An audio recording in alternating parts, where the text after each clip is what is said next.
Voy a presentarles entonces a continuación a nuestro conferencista, a quien le tenemos mucho cariño. Él es, como aparece ahí en su cámara, Abel Abraham García Méndez, es guatemalteco. Es un sacerdote secular de la Arquidiócesis de Santiago de Guatemala desde hace 29 años y 9 meses. Así que entre unos 3 meses estaremos celebrando los 30 años de sacerdocio. ¡Qué emoción! Esperamos compartir alguna actividad especial, ¿verdad? Es un filósofo sistemático por la Pontificia Universidad Gregoriana de Roma. Es máster en pastoral para la prevención de abusos por la Universidad Pontificia de México y es canónigo del Cabildo Eclesiástico de Guatemala. Así que ya con todo esto, los dejo a él con el uso de la palabra y que nos exprese lo que tiene en su conferencia. Y cualquier pregunta, cualquier comentario, la vamos a dejar al final. Si quieren, levantan la mano. Si quieren, escriben las preguntas en el chat, que de igual manera el padre nos hará el favor de responderlo. Así que, padre, está en sus manos el micrófono. Por favor. Gracias, muy buenas noches. Me parece excelente que comencemos puntualmente. Eh, pues el tema de la prevención de abusos es un tema que en el momento actual en el que nos encontramos es de una relevancia y una importancia fundamental. Precisamente hace un par de semanas el Santo Padre pues comunicó, no a través de un decreto público, sino de una comunicación interna, la disolución del sodalicio de la vida cristiana. Eh, Hablaré más adelante sobre el sodalicio, que es como el ejemplo, porque es lo más reciente que tenemos eh, conocimiento. Lo comunicó cuando ellos estaban en una asamblea general, los consagrados, y pues tenían como encargo específico del interventor que tenían hasta ese momento el cardenal Girlanda, jesuita, experto en derecho canónico, pues elaborar una nueva constitución, elaborar unos nuevos estatutos, nombrar una nueva junta directiva, hacer cuentas de todos sus recursos para ver en dónde estaban. Al menos hacia ahí los había conducido el interventor, ¿no? Pero estando ellos a mitad de la asamblea, pues entonces les llega la comunicación oficial de que la asamblea tenía que redireccionarse y tomar la dirección de eh, empezar el proceso de disolución, eh, que es hasta el momento la sanción más grave, más radical que han experimentado ya varias asociaciones. Lo que pasa con el sodalicio de vida cristiana es que ha tenido tanta publicidad porque el sodalicio es una de las sociedades de vida apostólica más grandes que tenemos en muchos países, sobre todo América Latina, España, Italia, eh, dueños de varios colegios, dueños de varias universidades, dueños de ASI Prensa y copropietarios de WTN. Entonces, por eso causó tal revuelo, ¿no? Pero es importante tomar en cuenta que entre el pontificado del Papa Benedicto XVI y el Papa Francisco ya se ha disuelto alrededor de 35 experiencias de vida consagrada y algunas con movimientos laicales anexos.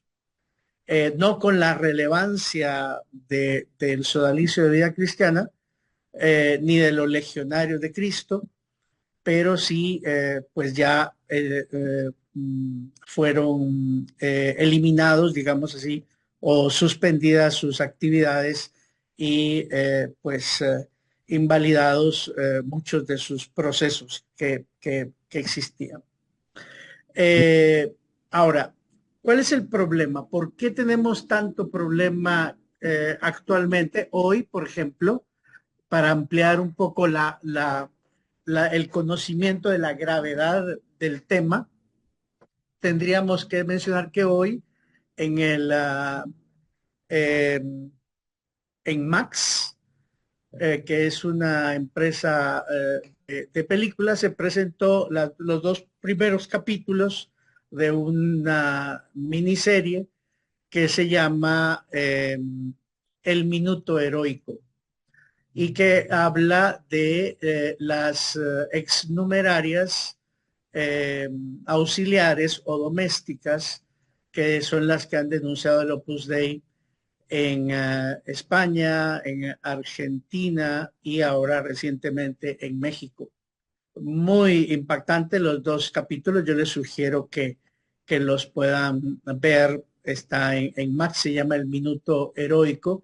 Y dentro de 8 días presentarán los otros dos capítulos y comenzará una serie de foros a nivel internacional para evaluar pues esta situación que también afecta al Opus Dei. El Opus Dei el año antepasado pues se vio afectado por el decreto que el Papa modificaba la curia romana y al modificar la curia romana reorganizaba algunas estructuras eclesiales como las prelaturas personales y entonces hace 2 años pues la prelatura personal que hasta el momento la única es la del Opus Dei y la Santa Cruz, pues estaba con un estatuto que siempre estuvo en discusión sobre su autonomía y sobre su equiparación a una diócesis.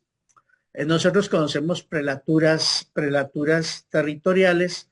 Por ejemplo, hemos tenido como prelatura el Petén, hemos tenido como prelatura Izabal, pues ahora Izabal ya es diócesis, Petén sigue siendo prelatura, pero solo existían prelaturas territoriales. Algo parecido a las prelaturas territoriales que solo abarcaban a grupos humanos, eran precisamente aquellas instancias como vicariato militar. Por ejemplo, en Guatemala no existe el vicariato militar, eh, en otros países sí existe el vicariato militar. En Guatemala lo único que existe es una parroquia, ¿verdad? Pero porque no se ha considerado de gran relevancia. El vicario de la vicaría militar, pues sí es un obispo y sí tiene similitud con una prelatura territorial. Me extiendo un poquito en esto porque si el año antepasado se corrigió el estatuto de la prelatura personal y se dijo que debía equipararse a un instituto de vida clerical. Entonces se le quitó del dicasterio de obispos y se trasladó al dicasterio del clero. Eso significa que, pues evidentemente se estaba cambiando su constitución, ¿no? Su constitución canónica. El año pasado el Papa pues también emitió un documento y en ese documento se planteaba la necesidad de reformar la Constitución y sobre todo los estatutos.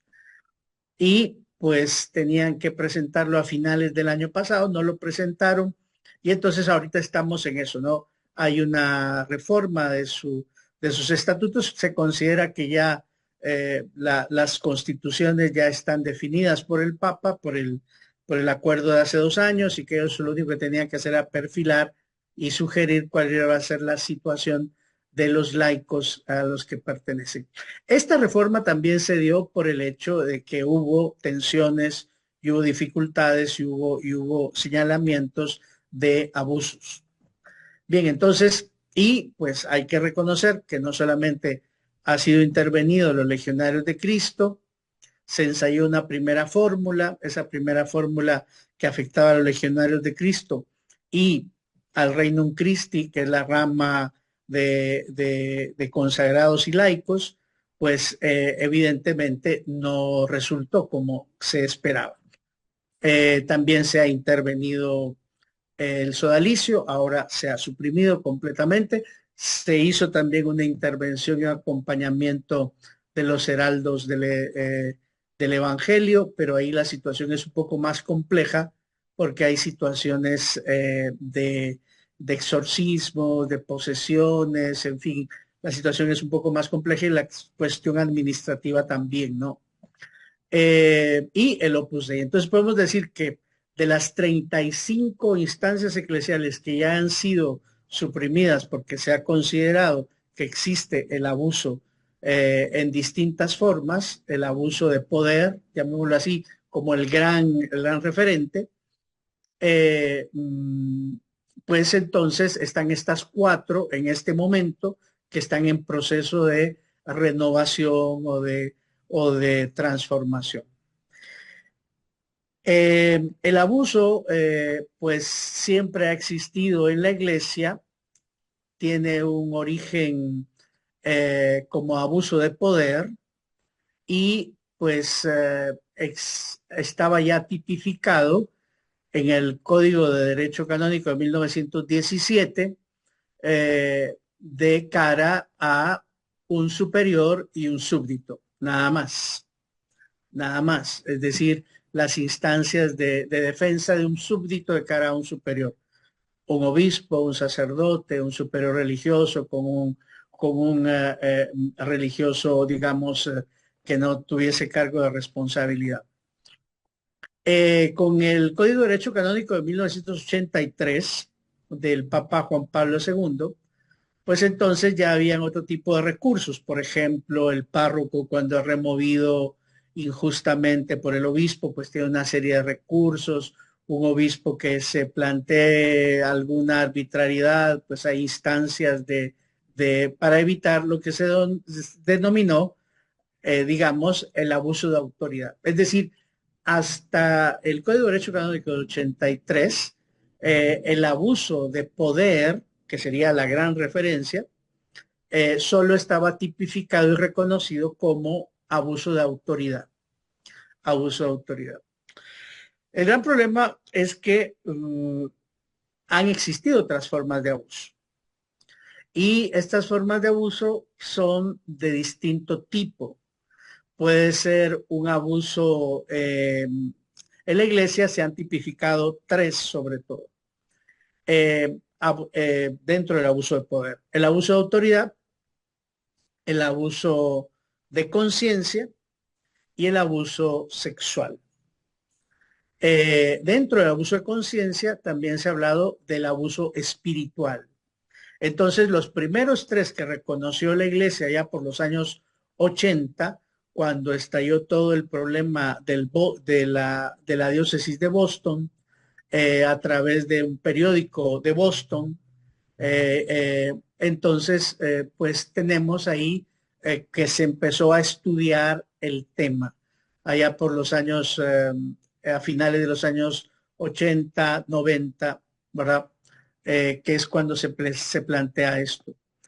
Eh, Eso fue en Estados Unidos, pero ya existía en los años 80 unas denuncias concretas de las víctimas de Marcial Maciel, eh, que fueron desestimadas.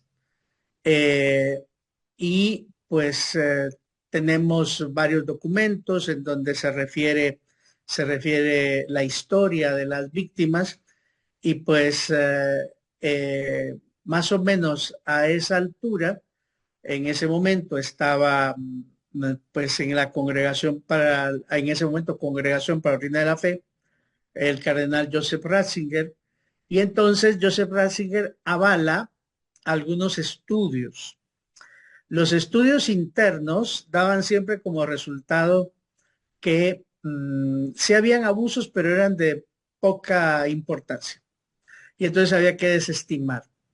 Pero Joseph Ratzinger, al frente de la Congregación para la Doctrina de la Fe, decide avalar investigaciones externas. Evidentemente, Joseph Ratzinger era el que tenía el conocimiento de la enorme cantidad de denuncias que existían y habían denuncias de todo tipo, de todo tipo, de todo tipo, de todo tipo. Las denuncias de Boston hicieron que muchas diócesis fueran, digamos, encaminadas a la quiebra, porque los recursos canónicos fueron en la gran mayoría desestimados. Además de ser desestimados, las denuncias contra sacerdotes, contra obispos, contra religiosos, religiosas, pues no se hacían cargo los colegios, ¿no? No se hacían cargo las parroquias, no se hacían cargo las instituciones, y entonces ahí se planteó un encubrimiento. Como las instituciones en Estados Unidos sí tienen una responsabilidad civil y penal, y todos los miembros religiosos de cualquier congregación, cualquier diócesis, pues están reconocidos como trabajadores, como empleados, y la diócesis es una empresa y las congregaciones son una especie de empresa. Entonces prosperaron todas las denuncias civiles y penales. Y prácticamente tenemos ese gran escándalo que se dio de muchas diócesis que fueron pues conducidas a la quiebra. Adicionalmente, se logró procesar a una gran cantidad de clérigos y a una relativa cantidad de obispos. Hasta el día de hoy hay sacerdotes que fueron destituidos del estado clerical, porque cuando se vio que había una condena civil o penal, pues evidentemente entonces se sacaron del archivo esas denuncias e inmediatamente se hizo un proceso sumario y fueron expulsados del estado clerical. Eh, lo mismo pasó en Irlanda. En Irlanda la situación fue más delicada. Lo mismo pasó en México. Eh, pero en México las denuncias contra religiosos, religiosas y sacerdotes diocesanos seculares, pues fue en menor escala.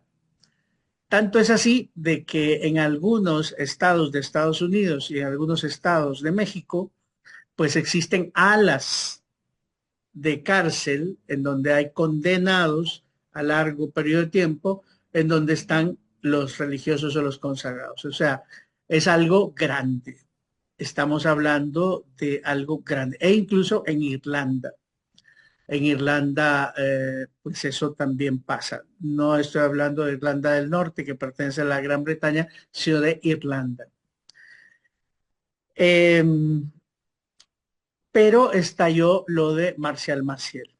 Entonces, resulta que las víctimas, rondando los 60 años, deciden denunciar. ¿Por qué no habían denunciado antes? Porque parte de la estrategia del abuso, tanto a menores como a vulnerables, es hacerlos sentir culpables, hacerlos sentir responsables del abuso. E incluso, e incluso cuando son un poquito más grandes de edad, hacerlos victimarios también. Es decir, la víctima es inducida a ser victimaria, como el victimario, y de esa manera se cierra el ciclo del silencio, ¿no? Y al cerrar el ciclo del silencio tenemos pues un ciclo o un proceso totalmente perfecto de abuso. Eh, Ahora lo sabemos gracias al hecho de que Joseph Ratzinger pues hizo que se hicieran procesos de investigación. Joseph Ratzinger se dio cuenta que había encubrimiento que se había encubierto a Marcial Maciel, sobre todo por parte del cardenal Ángelo Sodano. Ángelo Sodano, que estaba en la Secretaría de Estado, muchas veces intervenía para bloquear las denuncias de la Congregación para la Doctrina de la Fe. En el momento en el que fallece el Papa Juan Pablo II, entonces Joseph Ratzinger decide, desobedeciendo la norma canónica, continuar con el proceso de investigación, sin que se entere el cardenal Ángelo Sodano, ¿no? En ese momento, pues envía al encargado de la parte penal, en ese entonces Monseñor Chicluna, a investigar el tema de México. Chicluna, que es una persona muy honesta, hoy es arzobispo de Malta, y es el jefe de la oficina penal en el ahora dicasterio, ya no es congregación, sino que es dicasterio de la doctrina de la fe, es decir, ya no es, digamos, una secretaría, sino que es ahora un ministerio de la curia romana, es decir, subió de categoría o de jerarquía. Entonces, Monseñor Charles Chicluna, pues hizo la investigación y él lo que quería era no solo escuchar a las víctimas, sino que las víctimas aportaran pruebas y tener lo que en derecho canónico, lo que en el tribunal eclesiástico se llama la certeza moral. La certeza moral significa que tener la certeza del delito, que sí hubo delito, primero la verosimilitud y después la certeza de que se cometió el delito. Para eso, pues como lo hizo de espaldas al cardenal Sodano y a la Secretaría de Estado, pues aparentemente había logrado que antes de morir Juan Pablo II le diera una licencia para que en un momento dado él siguiera, porque si había muchas tensiones. Juan Pablo II ya estaba muy anciano, pero Juan Pablo II sabía que había una serie de problemas, aunque no le llegaba la información, entonces sí le dio algún tipo de licencia eh, a, eh, al cardenal Ratzinger, y Ratzinger las trasladó a Charles Scicluna. Y entonces, cuando terminó de entrevistar a la víctima número 200 de Marcial Maciel y de los Legionarios de Cristo y del Reino Christi, entonces dijo, basta, ya tengo la certeza moral, no solo de la verosimilitud de los delitos, sino de la certeza de los delitos. Entonces, regresa a Roma y en Roma, es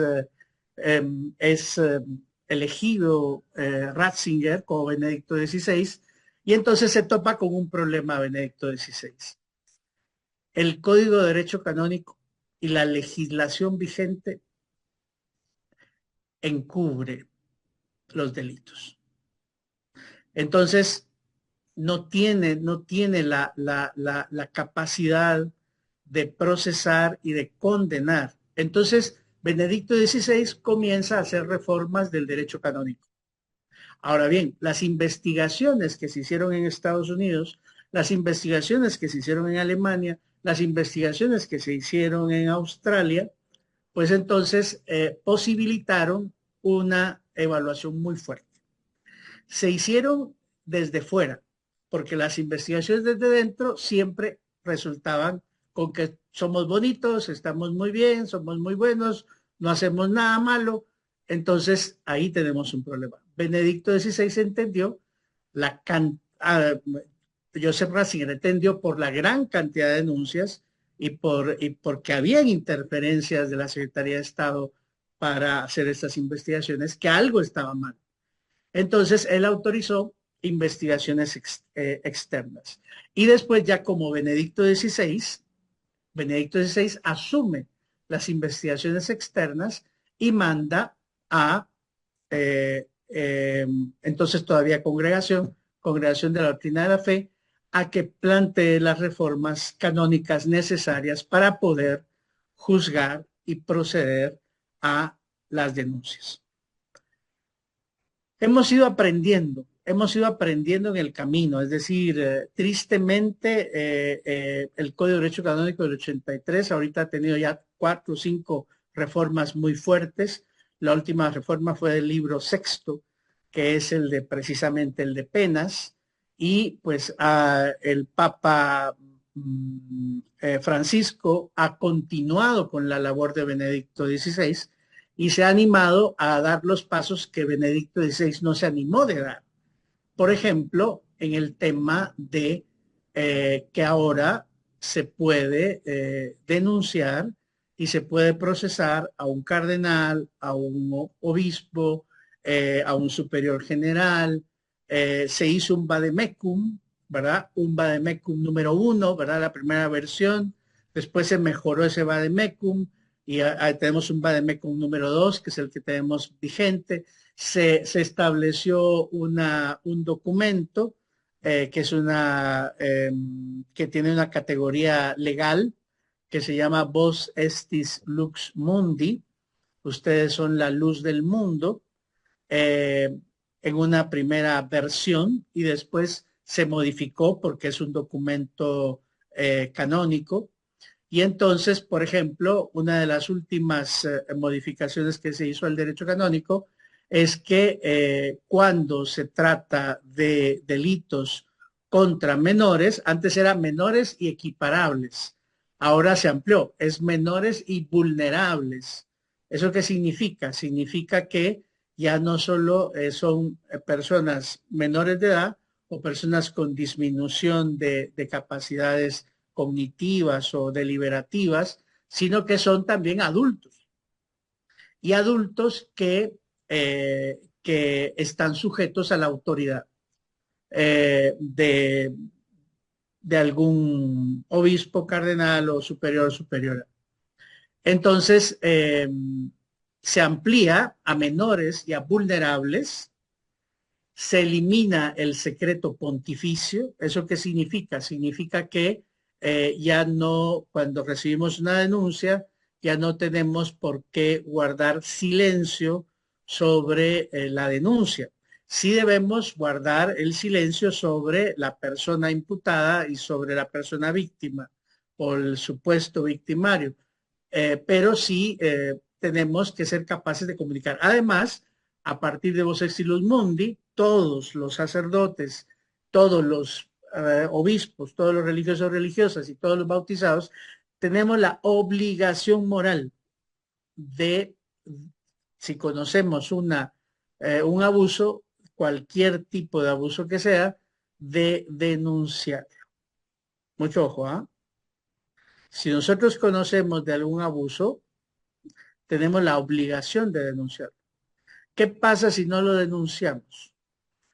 Se puede, si somos denunciados, eh, puede, podemos correr la misma suerte que el victimario, porque estaríamos cayendo en la tipificación de encubrimiento.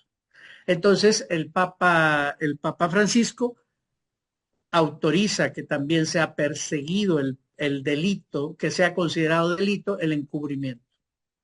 Entonces, por ejemplo, hoy en día un superior, un obispo puede ser destituido si ha encubierto o si no ha dado seguimiento a una denuncia. El tema con los laicos es más difícil porque entonces, ¿qué es lo que se puede sancionar en un laico? Pues quitarle cualquier tipo de encargo pastoral, ¿sí? Eh, Prohibirle algún tipo de enseñanza o de predicación o de ministerio, ministerialidad. Si tiene alguna ministerialidad se le puede quitar, ¿verdad? Y también eso es otro de los elementos importantísimos de Vos Exilus Mundi, de que también pueden ser perseguidos aquellos laicos y laicas que en el contexto eclesial pues hayan cometido algún abuso o hayan encubierto algún abuso o abusador.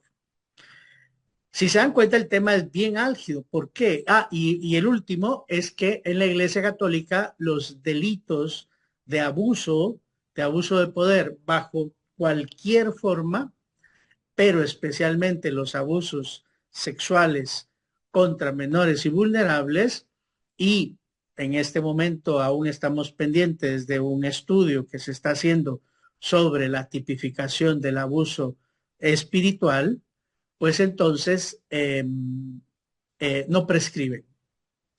Gracias a esa legislación del Papa Francisco es que se pudo juzgar al cardenal McCarrick. Cardenal McCarrick ahorita tendrá ya, no sé si ha muerto, creo que no ha muerto aún, tendrá sus 98 años. Fue, fue juzgado, fue condenado civilmente, fue juzgado y fue condenado por la iglesia y se le pues expulsó del estado clerical. Entonces ya no es cardenal, ya no es obispo, ya no es sacerdote. Y pues ese es uno de los más grandes escándalos que ha habido. El cardenal McCarrick era un cardenal muy importante, eh, se vinculaba a nivel político y pues tenía a su disposición una enorme cantidad de recursos y pues bueno, él había abusado pues hasta de sacerdotes, de obispos y de seminaristas, ¿no? Entonces, es tal vez el caso más escandaloso en Estados Unidos y más vinculado, digámoslo así, a los grupos más conservadores en Estados Unidos de la Iglesia Católica. Eh, ¿Qué más? Entonces, yo diría esos son como los aspectos más generales, más específicos, ¿verdad? De la gravedad de los hechos. Ahorita solo hemos hablado del aspecto histórico y muy sumariamente del aspecto canónico, pero esto ha sido un shock. Imagínense si los obispos en Irlanda decían, es que siempre nos enseñaron a resolver las cosas así, guardando silencio o haciendo transfiriendo a los abusadores de un lado a otro lado. Y entonces el tema es que la iglesia ha enseñado a todos sus miembros a estar a la defensiva, a estar a la... ¿Cuál era la defensa que hacía Marcial Maciel de él? Es que es la izquierda la que no me quiere porque yo soy alguien que siempre ha defendido la derecha. Lo mismo dijo Fernando Figari, lo mismo dijo Fernando Caradima en Chile. Entonces, digamos así que son los que siempre han salido como diciendo que están siendo acusados porque han intentado politizar el tema. Entonces, una de las decisiones más importantes de Benedicto XVI fue la necesidad de replantear un cambio de mentalidad. Benedicto XVI, cuando dice que hay que cambiar nuestra visión eclesiológica y nuestras relaciones interpersonales en la iglesia, recibe la espalda de la curia. Es ahí cuando Benedicto XVI decide renunciar. Benedicto XVI renuncia, se lleva todo el archivo a Castel Gandolfo. Cuando se elige al Papa Francisco, entonces le entrega todo el archivo y le dice, mira, según lo que los estudiosos externos, lo que tenemos que hacer es no solo modificar el Código de Derecho Canónico, sino modificar nuestra visión eclesiológica. Y entonces empezamos a hablar de eclesiopatías. Eclesiopatías. ¿Cuáles son las enfermedades de nuestra eclesiología vigente? ¿Y por qué? Si teníamos una eclesiología de comunión y participación del Concilio Vaticano II, ¿por qué en el pontificado de Juan Pablo II, pues que fue muy largo, veintitantos años, pues proliferaron una enorme cantidad de grupos, comunidades, congregaciones, ¿verdad? Apostolados, con una eclesiología diversa. Entonces el Papa Francisco viene y lo primero que hace es cambiar a la gente, rotar a la gente de la entonces congregación, doctrina de la fe, la pone a la Daria, a la Daria le encomienda que evalúe cuál es el problema de nuestra eclesiología y entonces se tarda mucho tiempo, decide quitar a la Daria porque la Daria también está impactada, o sea, yo conocí a la Daria era un catedrático importantísimo en la Gregoriana de teología dogmática, pero estamos hablando de que hay que cambiar de mentalidad. ¿Será que todos podemos cambiar de una mentalidad, de una eclesiología que tolera y permite una excesiva jerarquización y una excesiva violencia? Eh, Benedicto XVI aprendió algo y se lo dejó a Francisco. Y es que la dinámica interna del abuso de poder está en la asimetría relacional. Vamos a ver, ¿qué significa asimetría? La distinta, digamos, autoridad en una relación. La persona que tiene autoridad puede ser que ignore la dignidad del que no tiene autoridad. Esa asimetría relacional es un problema fuerte, muy, muy fuerte. Juan Pablo II, no él, sino que quienes le acompañaban a gobernar en la última etapa de su vida, pues se defendían diciendo que el abuso sexual en su gran mayoría estaba en las familias y que en un porcentaje bajísimo del 100% de denuncias, en aquel momento con Juan Pablo II, se decía que el abuso sexual contra menores, pues estaba rondando en familias alrededor del 50-55%. Y que en colegios y en internados y en cuestiones educativas estaba alrededor de un 35% y que en la iglesia rondaba alrededor del 5 al 10%. Se mencionó también a los scouts en aquel momento. Los estudios más rigurosos, o sea, pero eso no es como quien dice, si la mayoría se da en las familias, nosotros estamos libres de culpa. No, ahí es cuando Benedicto XVI empieza a decir que un solo caso es escandaloso. El Papa Francisco retoma eso y dice que un solo caso es demasiado y que un solo caso de abuso en la iglesia, en una diócesis, en una comunidad, en una congregación, en una parroquia, es suficiente para reorganizar, para replantear todo lo que está pasando. Los estudios más recientes, realizados en América Latina, sobre todo en Chile, plantean que el abuso sexual contra menores ronda el 70% en la familia en América Latina, del 100% de las denuncias. Después tenemos en colegios que anda rondando alrededor de un 20%, cuestiones deportivas y de scouts y todo, parece que un 5%, y en la iglesia persiste, en los contextos eclesiales, tanto iglesia católica como no católica, subyace alrededor de un 5% de abusos en América Latina. De todos modos es mucho. El hecho de que en las familias sea la mayor cantidad de abusos, no significa que también ahí hay un problema relacional. El Papa es asesorado para realizar un sínodo sobre la familia que va a durar 2 asambleas sinodales. Empezó en el 2013, se desarrolló en el 2014, 2015 y entregó el documento final en el 2016.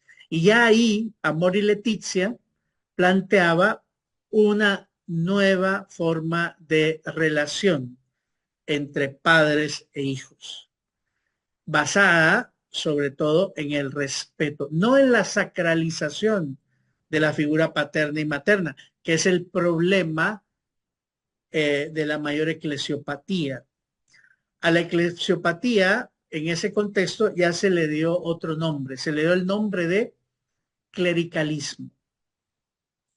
¿Qué es el clericalismo? La sacralización de la autoridad. Y es una sacralización para el cual el sujeto sacralizado no está capacitado y entonces se convierte en un abusador. Eso es la gravedad del tema. ¿Será que nuestra preparación al matrimonio sacraliza la figura paterna y materna y en personas no preparadas psicológica y emocionalmente se convierten en abusadores?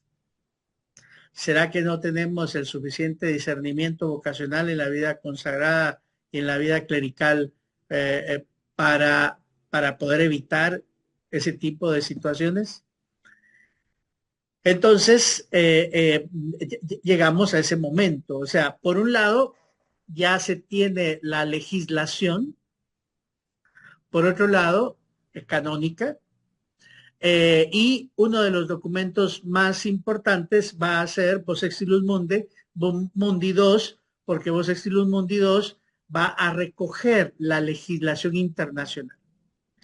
Otro de los señalamientos más fuertes contra la praxis de la Iglesia era que la Iglesia había caminado al margen del derecho internacional en protección de niños, mujeres y personas vulnerables. Entonces, se determinó a través de pues, distintos documentos menores que la Iglesia finalmente acoja la legislación internacional que defiende a menores, a mujeres y a personas vulnerables dentro de la legislación propia de la Iglesia. Entonces, pues ese es uno de los temas de mayor, digamos, impacto. La Iglesia hasta el momento se manejaba canónicamente al margen de la ley, al margen de la ley. Y recuerden que nosotros, pues, existimos en medio de una sociedad, existimos en medio de un mundo. Y no podemos, por ser iglesia, ignorar la legislación local ni la legislación internacional. Menos aún, no reconocer la prioridad o el interés mayor del menor en función de defender una familia. Y muchas veces nos hemos colocado en contra del interés mayor del menor. Y de esa manera hemos cerrado los ojos cuando hay menores en contextos familiares que son abusados. O cuando, como el superior religioso o el obispo o el cura es más que laico menor de edad o laico o laica vulnerable, pues entonces hemos defendido más la jerarquía que a la víctima. Entonces, el Papa Francisco da un giro total. Lo que hay que defender en la prevención y salvaguarda, la prevención de abusos y salvaguarda de vulnerables y menores y vulnerables, es a la víctima. Es a la víctima. Entonces, ya aterrizando en lo concreto, lo que hay que hacer es respetar, escuchar, valorar en primer lugar a la víctima, conservando la presunción de inocencia del que es denunciado. Pero lo primero que debemos nosotros es escuchar a la víctima. Escuchar a la víctima, ver la verosimilitud de lo que narra, establecer si hay pruebas, se hace una investigación previa y cómo el encubrimiento se daba a nivel de obispos, ahora los obispos no deciden. Los obispos ya no pueden juzgar en los tribunales locales. Todos los obispos deben remitir a los dicasterios de la curia romana. Esa fue la modificación de hace 2 años cuando se modifica la curia romana. Es decir, por ejemplo, el dicasterio para los obispos ya no es solo aquel que ve cuántos obispos hay, cómo están, si están viejitos, si están jóvenes, si están funcionando, están haciendo bien las cosas. No. Ahora el dicasterio de los obispos tiene que recibir las denuncias contra los obispos. El dicasterio de los sacerdotes, de los presbíteros, ya no se encarga de ver cómo están los seminarios, de supervisarlos, de ver si están cumpliendo con la formación que se les encomendó. No, ahora tienen que recibir el tema de las denuncias de sacerdotes. Y el dicasterio para vida consagrada y sociedades de vida apostólica, pues que ahora está presidido por Simona Brambilla, pues es la encargada de ver cuando hay denuncias de consagrados y consagradas y religiosos y religiosas. Entonces deben todos estos dicasterios tener una oficina canónica de acuerdo a lo establecido por el Santo Padre, a la legislación vigente actual, para verificar esos casos. Solo la Congregación para la Doctrina de la Fe se encarga de aquellos casos que son contra menores de edad, gravísimos, gravísimos, gravísimos, y es la Congregación de la Doctrina de la Fe la que resuelve esos casos. Cuando es un delito, digamos, grave, pero no tipificado eh, con penas muy graves, pues entonces se le pide al obispo o el propio dicasterio donde corresponda. Por cierto que también está el dicasterio de los laicos, ¿ah? De matrimonio, juventud y, y laicos. Ellos también deben tener una oficina para evaluar las asociaciones de fieles de derecho pontificio. Y entonces, pues, cuando es menor, qué sé yo, no es un abuso tipificado porque no había tal vulnerabilidad, pero se había, qué sé yo, un concubinato, entonces se le envía una nota al obispo y dice, bueno, proceda de tal manera y ponga lo que se le llama una sanción penal. Entonces existen dos procesos, como habían tantos procesos, como estaban desbordados de procesos, se distribuyeron entre los distintos dicasterios y hay dos tipos de procesos. Está el proceso administrativo penal y está el proceso judicial penal, el proceso jurídico penal o proceso canónico penal, ¿no? Entonces se puede proceder de estas dos maneras. Cuando el agresor es un laico, cuando el agresor es un presbítero, cuando el agresor es un religioso, una religiosa, puede ser el obispo o su superior. Pero la sanción viene desde Roma. Se le dice, mire, aplique una sanción administrativa penal. Ahora, cuando es delito grave, gravísimo, pues entonces el dicasterio puede presentar el caso al Santo Padre y hacer la dimisión. La dimisión de la vida religiosa, de la vida consagrada, la dimisión del episcopado, del cardenalato, la dimisión incluso de la vida clerical. Sí. Ahora, perdón que enfatice lo del derecho canónico, pero también lo más importante es la víctima. ¿Cómo queda la víctima que ha sufrido abuso? El trauma es devastador, devastador. Hemos aprendido que las personas que son víctimas de abuso en las distintas etapas evolutivas de su proceso de crecimiento y de maduración, pues pueden incluso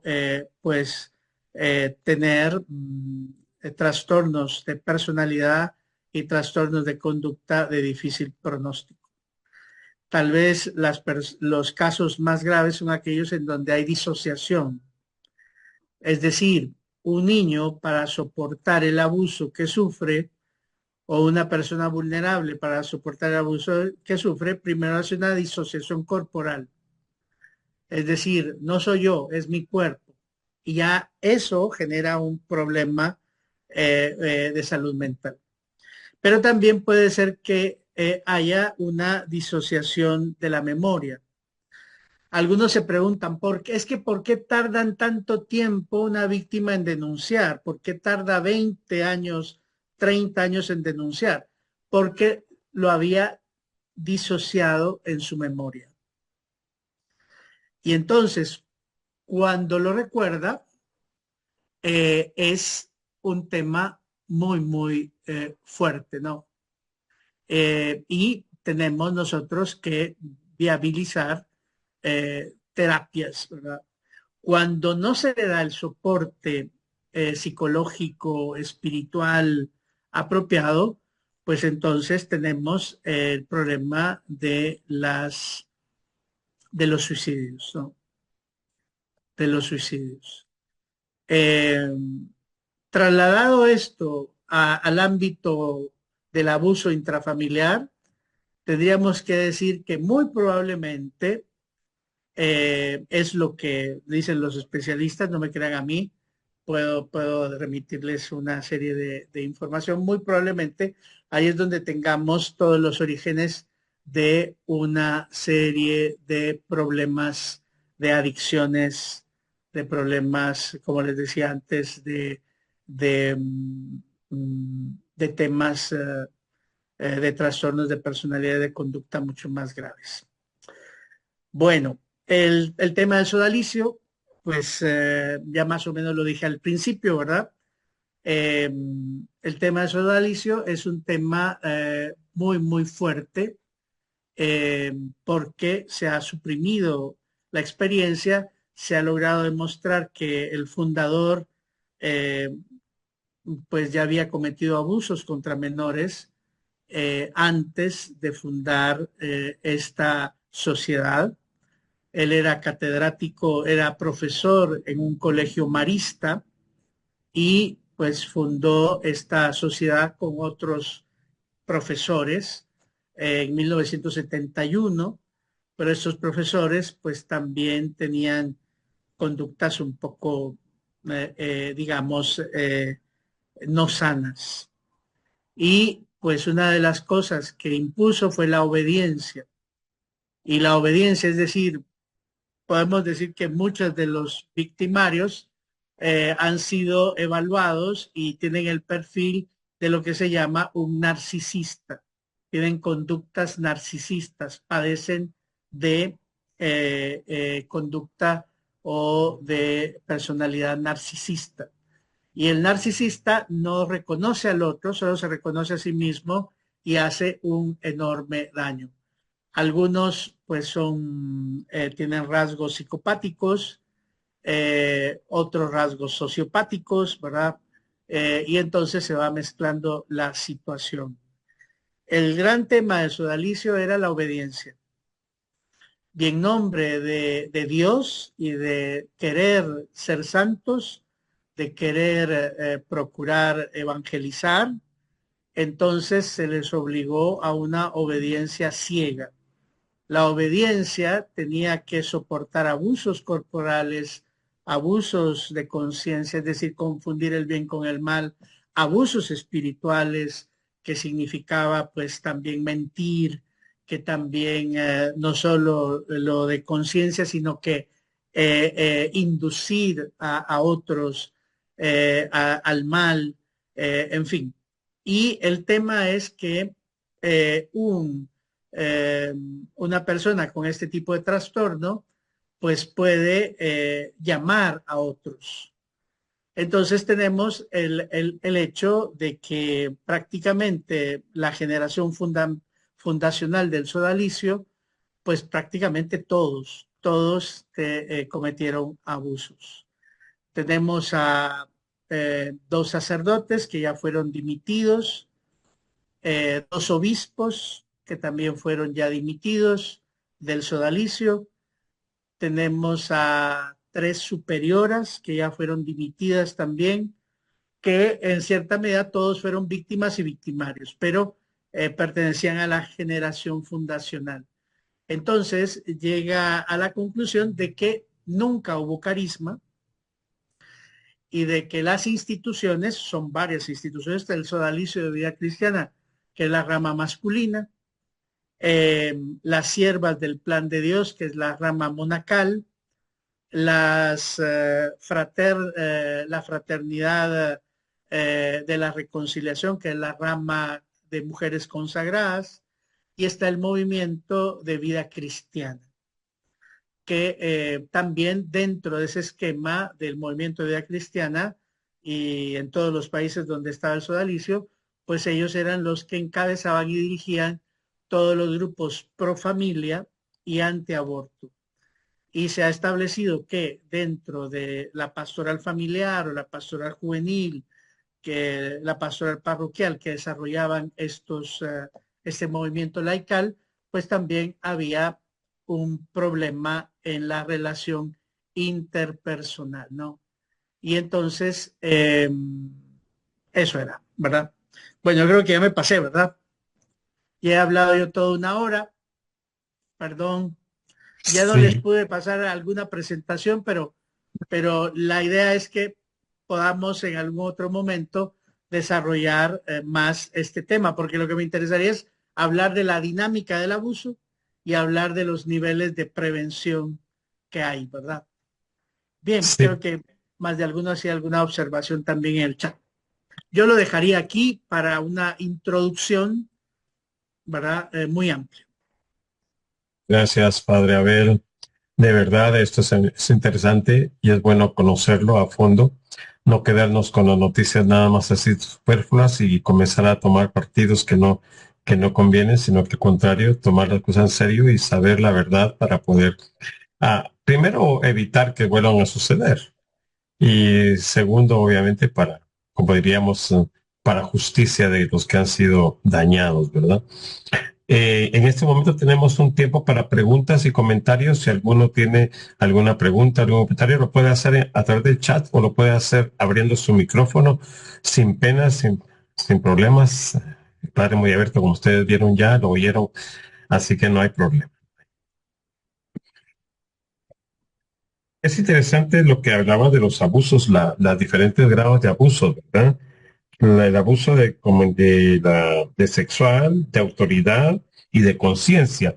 Y en conciencia tú hablabas del abuso espiritual. Eh, ¿Qué más incluye el abuso de conciencia entonces, aparte del espiritual? Bien, el abuso de conciencia es una deformación de la conciencia. Cuando se le dice, mira esto, el padre al hijo, ¿no? Esto lo hago porque te quiero, esto lo hacemos porque se hace en toda la familia, en todas las familias.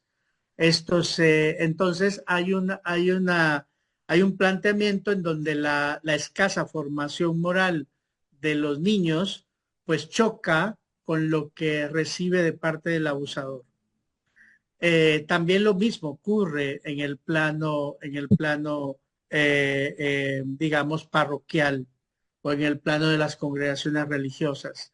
Quien tiene autoridad, que puede ser una autoridad superior, puede ser una autoridad de formador, puede ser una autoridad de dirección espiritual, pues entonces lo que plantea es esto está mal, pero entre tú y yo está bien. Él sería el de el abuso de conciencia, cuando se le llama mal o se le llama bien a lo que está mal y mal a lo que está bien. Pero el abuso espiritual es cuando se involucra a Dios. Es cuando se dice, pues Dios te trajo acá, Dios te ha permitido experimentar esto, Dios es cuando hablamos de depredadores sagrados y hablamos de aquellos que meten a Dios. Hay padres que meten a Dios. Es decir, tú eres mi hijo, tú eres mi hija porque Dios me hizo padre tuyo, ¿ah? O madre tuya, ¿verdad? O tuyo. Y pues también es cuando el otro dice, bueno, esto tal vez te va a lastimar, pero es una prueba que Dios te pone. el tema de la obediencia, por ejemplo, el tema de que me tienes que obedecer a mí en todo, absolutamente en todo, hasta ir en contra de tus valores y principios, porque te estoy probando para que seas un buen servidor, un buen ministro, un buen consagrado, una buena consagrada. Y esto lo estamos haciendo en nombre de Dios. Es que este es nuestro carisma. Es que de allí viene el delito más grande, que, como les digo, se está elaborando un documento. Los que estamos metidos en prevención de abuso, se nos ha informado que se está elaborando un documento para tipificar en mayor detalle el abuso espiritual. Entonces, lo que se dice es que este es nuestro carisma. ¿Por qué nosotros sí somos santos?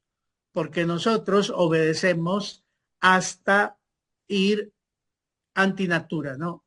Porque nosotros obedecemos hasta la mayor humillación, porque yo te estoy probando, ¿verdad? Yo estoy probando si tú me obedeces, si tú, y ahí está el tema. Yo soy tu superior, yo soy tu padre espiritual, yo soy tu padre, yo soy tu madre, y entonces esa es voluntad de Dios. Y lo que está ocurriendo entre nosotros es voluntad de Dios. Entonces, imagínense cómo quedan ya de adultos los que les han destruido la imagen de Dios, ¿verdad? Les han destruido totalmente la posibilidad de entender a Dios de otra manera, de otra forma. ¿En dónde queda el Dios misericordioso? ¿En dónde queda el Dios compasivo? ¿Dónde queda el Dios justo? ¿En dónde queda el Dios si estoy sufriendo esta injusticia y esta Claro, agresión? perfecto. Aquí Fray David dice, el tema de las denuncias siempre son complicados. Es mucho más fácil cuando la persona no tiene tanto poder en la iglesia, pero cuando es un superior de algún puesto, no siempre va a ser fácil que la denuncia avance o se presenten las pruebas. A ver, padre, a ver, ¿qué nos comentas? Sí, el Papa Francisco en el año al nada más llegar al pontificado, él acaba de cumplir 11 años, tiene alrededor de 10 años de existir la Comisión Pontificia de la Tutela de Menores. Primero él la abre, sujeta a un centro a un centro de protección de menores y vulnerables asociado a la Universidad Gregoriana y dependió del Instituto de Psicología de la Universidad Gregoriana.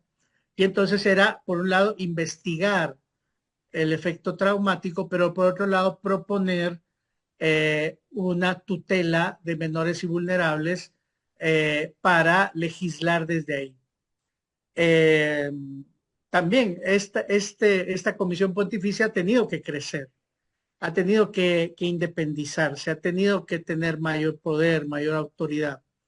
Y entonces la Comisión Pontificia para la Tutela de Menor está presidida por un cardenal norteamericano, ay, ahorita se me va el nombre, eh, pero el secretario es Monseñor eh, Ali Herrera, que era hasta hace poco auxiliar de Bogotá, ahora está en la curia romana.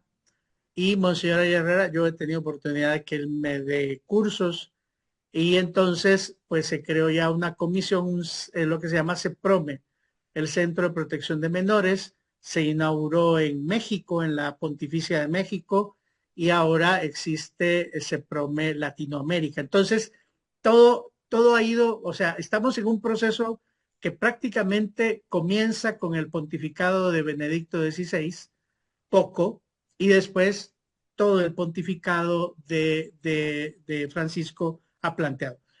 Respondiendo, entonces la Comisión Pontificia para la Tutela de Menores y Vulnerables es la encargada de establecer los lineamientos para la prevención y la salvaguarda.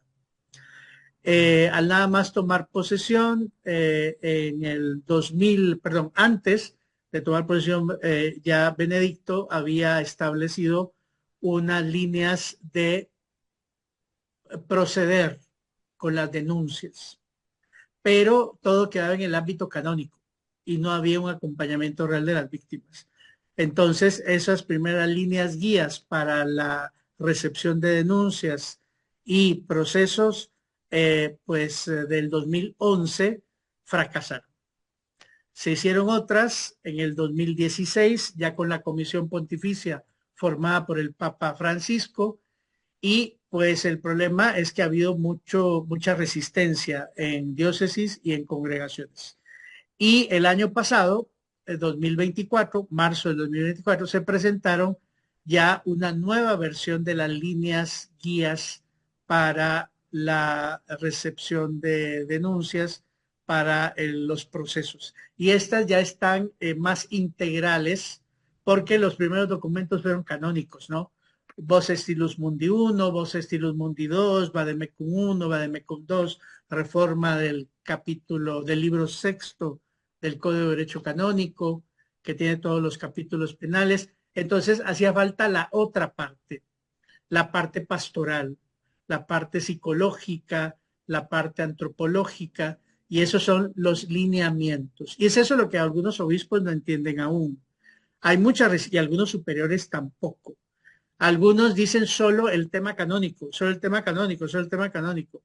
Y hay otra cuestión, y es que no se han querido enterar, porque de que lo saben ya lo saben, y es que los superiores ya no pueden decidir, ni los obispos pueden decidir.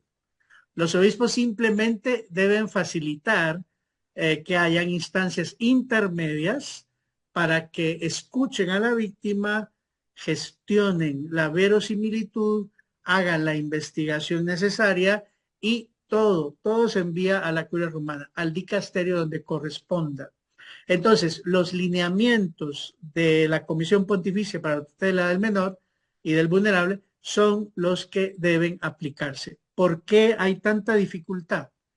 Porque ya ahora está previsto que la autoridad no tenga más autoridad, sino que se resguarden los procesos de escucha, de acompañamiento y de verosimilitud de investigación. Es eso lo que tienen que hacer los superiores y los obispos. Es eso lo que se le pide a la Santa Sede. Y ahora, en la visita ad limina que tienen que hacer a cada 5 años, se les está obligando a que presenten cuál es la aplicación de estas normas. Y ya, ¿verdad? Si no han aplicado nada, pues entonces pueden ser sustituidos los obispos y los superiores. Gracias, padre.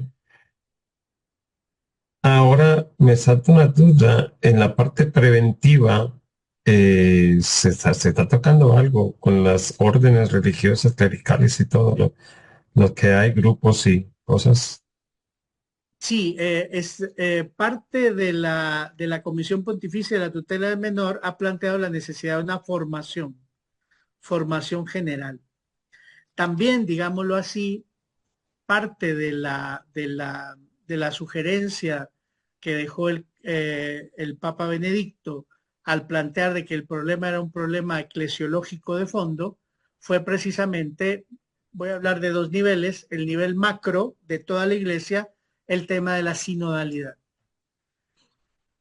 Hablar de la sinodalidad, asumir la sinodalidad, vivir la sinodalidad, es la forma macro de modificar todas nuestras relaciones al interno de la iglesia. Es decir, que todo lo eclesial se resuelva a partir de la escucha de todos y todos juntos. Todos juntos tenemos que tomar decisiones a todo nivel. Y entonces enfatizando que la responsabilidad pastoral del obispo y del sacerdote o del superior religioso o religiosa es de orden carismático. La jerarquía, la jerarquía no es ser mayor que o ser o hacer que otros sean menores que. La jerarquía debe cambiar de chip de mentalidad, ya no debe establecer una simetría relacional. La sinodalidad tiene que hacernos a todos hermanos. Y eso sería a nivel macro. también eso afectaría a las familias, ¿no? Es decir, hasta qué punto los padres ven a los hijos como su propiedad. Son su responsabilidad, pero no su propiedad. Y eso significa que no pueden pasar por encima o imponer por encima de su proceso de desarrollo evolutivo y de crecimiento evolutivo. Eso es muy fuerte, muy duro, sobre todo para quienes defienden pues una organización matrimonial rígida, ¿no? Y también eso, los psicólogos saben que existen, cuando se hace evaluación psicológica, se habla de el sistema de crianza, ¿no? Y hay modelos de crianza abusivos, hay modelos familiares que son abusivos. Y muchas veces nuestra pastoral familiar y hasta antes de Amor y Leticia, pues eso era lo que se enseñaba, ¿no? Hay sacerdotes que siguen motivando a los padres de familia con que den golpes a los hijos, ¿verdad?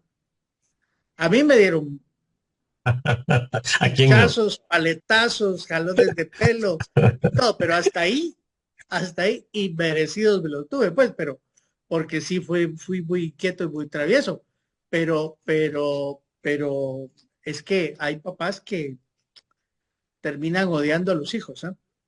Y hay hijos que terminan odiando a los papás. Bueno, y está la otra a nivel micro, si a nivel macro es la sinodalidad, pues a nivel micro se habla de 3 niveles de prevención.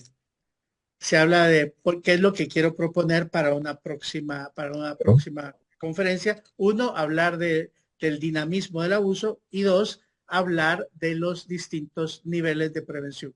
Hay prevención primaria, hay prevención secundaria, hay prevención terciaria, hay protocolos de prevención y hay también protocolos de conducta en función de las distintas instituciones. Incluso se está haciendo un protocolo de conducta a nivel conyugal y a nivel familiar, que se puede y que no se puede hacer para detener a aquellos que pueda hacer que tengan alguna ceguera narcisista o alguna conducta sociopática, ¿verdad? Eh, eh, grave, ¿no? Ok, gracias, padre Abel. Y bueno, emocionaste con los siguientes temas. Van a ser una segunda, tercera y cuarta y no sé cuántas partes más, porque el tema es muy, muy álgido. Te damos, pues gracias por haber estado con nosotros. Y le damos la palabra aquí a Juan Carlos, nuestro tesorero, para que cerremos esta actividad. Que el Señor los bendiga. Nos vemos en la próxima. Ahorita Juan Carlos pues, nos va a dar algunas noticias. Muy bien. Muchas gracias al padre Abel con este interesantísimo tema que pues, no alcanza el tiempo para poder desarrollarlo, pero es necesario irlo comprendiendo porque este es un gran cambio, un gran proceso y pues los invitamos a todos ustedes a que sigan en espera de las fechas, de las participaciones y que va a ser algo muy importante. Así que les agradecemos a ustedes que estén siempre al pendiente, agradeciendo la participación activa de cada uno de los que han estado y pues, deseándoles a ustedes que estén al pendiente, ¿verdad? Tenemos ahí en los medios de comunicación que pues, hemos utilizado como asociación, que es el correo electrónico, a donde pues, si ustedes amablemente nos han hecho llegar, ahí llegarán las informaciones, llegarán las invitaciones para poder participar en estos webinars que pues, definitivamente hemos quedado picados, como dice el buen Chapín, picados. Así que pues agradeciéndoles infinitamente su participación, pues quedamos para la próxima oportunidad. Ya saben, pues estamos a la orden como la Asociación de Teólogos de Guatemala, que sigan adelante, buscando el compartir y el crecer, que es lo más importante en nuestro contexto teológico, que es lo más que debemos de ir buscando cada uno de nosotros. El conocimiento y el crecimiento, y como bien decía el padre Abel, en el contexto sinodal, todos juntos, caminando juntos. Muy bien, por ahí estamos en este momento con estos avisos, mi querido Oscarito. Perfecto. Bueno, feliz noche para cada uno de ustedes. Los esperamos ver en la siguiente actividad que les llegará por correo electrónico la invitación. Agéndenlo, por favor, y podamos compartir conocimientos para engrandecer la teología y para hacerlo vida, como decía mi catedrático, ¿no? Hacer vida la teología de la Biblia. Entonces, estamos a sus órdenes. Que el Señor los bendiga. Feliz noche a todos.